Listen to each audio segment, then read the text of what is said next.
I didn't know much about Billy Hill or Jack Comer, I have to admit, but I knew a little bit about the Kray twins, and I'm really interested in that kind of era in general and the gangsters who were up and coming in that time. So it was interesting to read it and to get to know them and learn about their lives and the impact they had.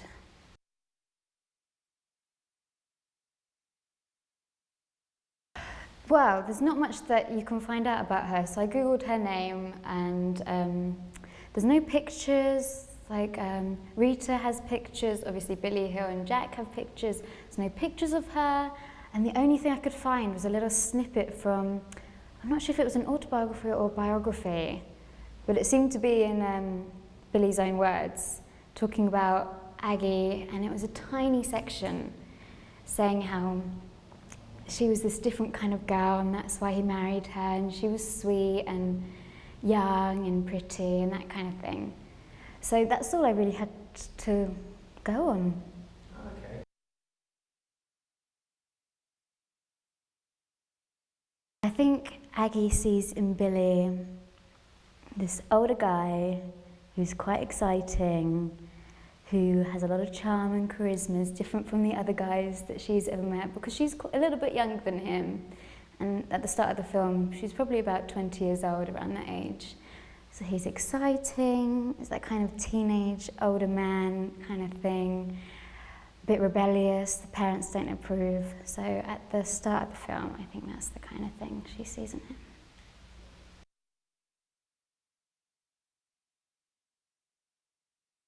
I've done bits and bobs before, but never really, actually that's a lie, I've done 1940s before in Doctor Who, and that was wartime, but I was playing a character that was about 12 years old, so I was very young, I had pigtails, I didn't get to see the glamour of the 1940s, 50s, so that for me has been absolutely amazing, to get my hair done, to have the makeup, you know, I did the scene where I had the kind of S-wave that they had, the glamour.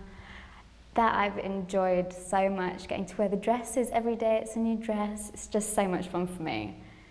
And I've done other period stuff in corsets and Victorian stuff, but it's sort of the first time in this kind of era where I've played an adult woman, and I'm enjoying it, I'm loving it.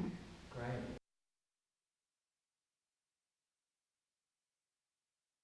Leo, we went into rehearsal, I didn't know anyone, I hadn't met anyone before, and it was like that, it was straight away. We just kind of clicked. I looked into his eyes the first scene we did, and I was just, this is going to be okay. I thought, this is going to work. I think we work in similar ways. We both kind of just get into it, don't like to faff about too much, be professional. And yeah, it was kind of instantaneous.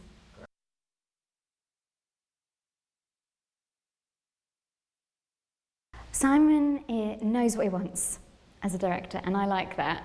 He can see it in his head. He does a lot of things. I think he has the whole film mapped out in his head, which is amazing to come onto a set and have someone that you can trust, knows what they're doing. You can go to him, ask questions, and he knows exactly how to tell you what you're going to be doing. Yeah, it's been really refreshing.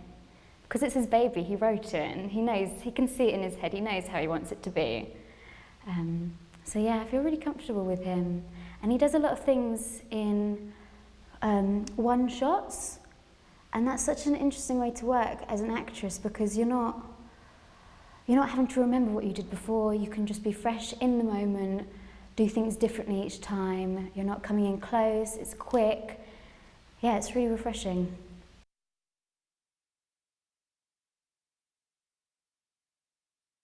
I wasn't aware of Simon's work. I did a little Google on him, obviously, when I got offered the role. But I'm the kind of actor that likes to come in fresh to things. I like to be surprised. I don't need to know everything. And that, it keeps me on my toes, keeps things as a challenge, and yeah. But I've heard great things. I mean, everyone was singing his praises.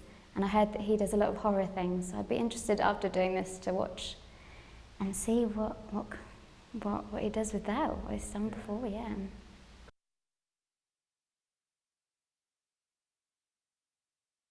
Well, we were just talking about the tone of the film, kind of how everything should be natural and subtle, and about Aggie and what he knew about Aggie, what I'd read about Aggie.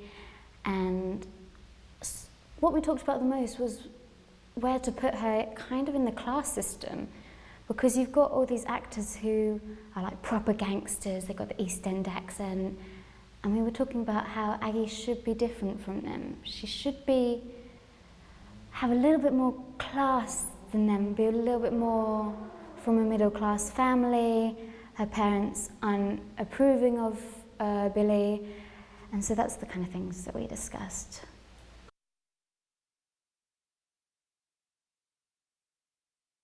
It's just exciting. From what I've seen, it's a beautiful, beautiful film. The costumes are amazing. All the actors look the part. They all look authentic 1940s, 50s men. They're all very dashing. So that's probably for the ladies. Other reasons to see the film?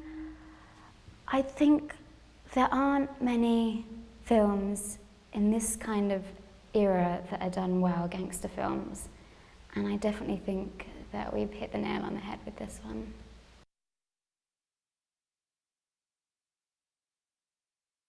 So in the film, Aggie starts off as Billy's wife. She starts off as his sort of partner in crime, his support, the woman behind the man kind of thing. And then he gets involved with another woman, which happened all the time in that kind of time frame. And instead of divorcing, she chooses that she wants to run his businesses for him. And that's such a strong thing for a woman to do. And part of the reason why I wanted to do this role is because she's got her vulnerabilities, but in the end, her arc, she becomes such a strong, independent woman, and that's such a rare thing for that time. And I'm sure there were so many women like that in that time that you just don't hear about, and that's what attracted me to the role.